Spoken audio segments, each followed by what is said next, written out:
My name is Vasundhara, and I'm from India. I have been following your YouTube channel for quite some time now and thought of sharing a story with you. In 2009, my father, who's now retired, was in the Air Force.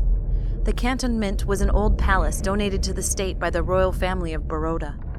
It had a violent past, especially during the British Raj, involving murders of both Indian and British soldiers. The house that we were staying in was not in good shape, but we had to take it because there was no other ones available at the time, and staying outside the cantonment was not an option.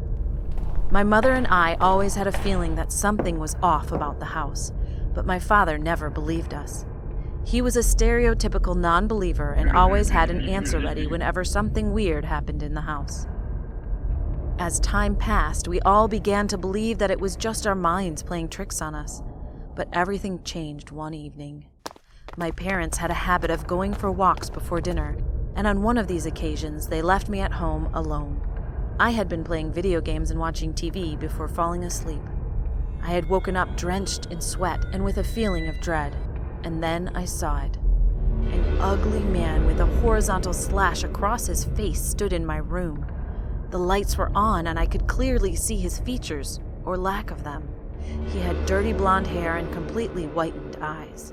His jaw seemed to be broken and hung. He wore an old blue military uniform, and there was a broken rifle under his arm. He didn't seem happy about me being there, which was understandable since those old British soldiers were known to be terribly racist and would murder Indian men. I stared at the man, terrified, but he turned around and walked out of my room. I jumped out of my bedroom window and ran to my neighbor's house, since I didn't have a mobile and the landline was in the drawing room where the man had gone. I made a choice. My neighbors didn't believe me and thought it might have been an intruder and tried to enter the house, but I stopped them by begging them not to do so. Once my parents came to know about it, we left the house and made arrangements elsewhere. We found accommodation in another house just outside of the cantonment. The worst part was no one believed me except my mother. My father thought I had some kind of breakdown and made me see a therapist. After a while, almost 3 years later, I started to doubt my own story and thought it was just a thing I did to gain attention. But I was never wrong, as one night there was a massive commotion in the cantonment.